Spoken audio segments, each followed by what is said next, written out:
Ladies and gentlemen, it's a really dark day. It gives me absolutely no pleasure in telling you that this absurdity continues up on the House floor with this ridiculous, outrageous, absurd, feel like I'm living in another planet, bizarro world impeachment right now going on up on Capitol Hill.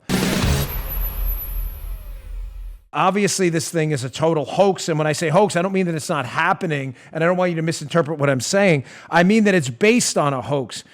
We have demeaned and damaged the word impeachment and what it means. There was a commentator on Fox this morning. Forgive me, I forget who it was. But they brought up a really great point.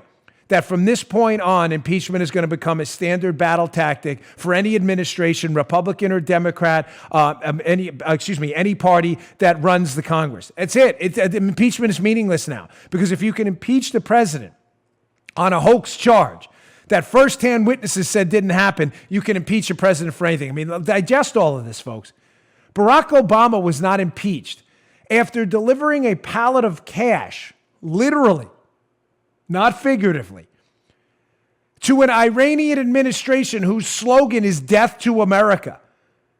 This guy made ransom payments to a sworn enemy of the United States and sponsors terrorists in the form of pallets of cash. We know happened.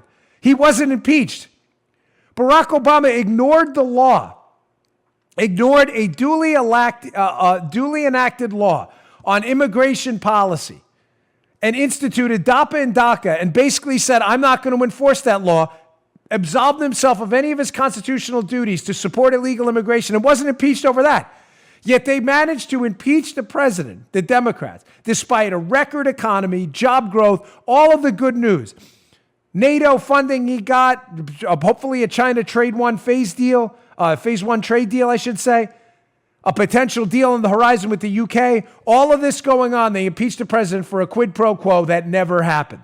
Stunning. This is Representative Jackie Speier, rather clueless representative up on that. Just another one who knows nothing about, doesn't even know what she doesn't know.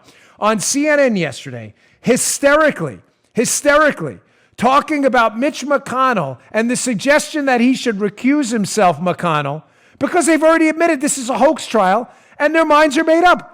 They got the evidence on the House side, Joe, the Republicans. They know it's all bunk. They've heard it, and they've already got their minds made up. Good. You should. Exactly. This is a BS trial based on nothing. We've seen your evidence. There is none.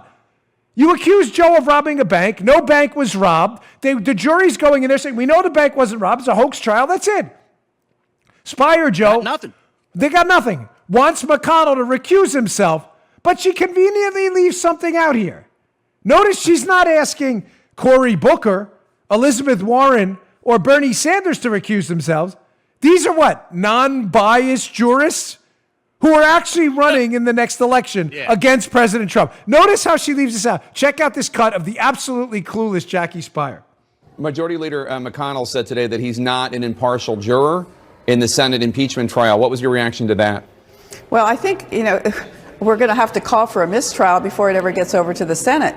My understanding is that each of the senators is going to have to take an oath that they will independently evaluate the evidence for impeachment and for conviction. It sounds like there's no interest in doing that whatsoever, and I would think Mitch McConnell should recuse himself. Listen to me. Go ahead, Democrats. Call for a mistrial. Nobody cares. Nobody is listening to you. You are morons. Your swing state polls are in the can. Support for impeachment is in the can. Minority voter support is spiking for President Trump. The economy's doing well. Nobody is listening to you. Nobody outside of your elitist Amtrak corridor, D.C. to New York media bubble. Your snot-nosed elitist entertainment crowd and academics are the only people that care. The iron triangle of stupid. Media, entertainment, and the liberal academics and liberal politicians, the iron triangle of morons are the only ones listening to you. Go ahead, declare a mistrial. Nobody cares. Good luck. Knock yourselves out. This thing has blown up in your face spectacularly because you can fool the American people. You can try once. By the second or third time after the Mueller hoax and the collusion hoax, everybody's caught on to your peak stupid. You just heard the Dan Bongino Show. You can also get Dan's podcasts on iTunes or SoundCloud. And follow Dan on Twitter 24/7 at DBongino.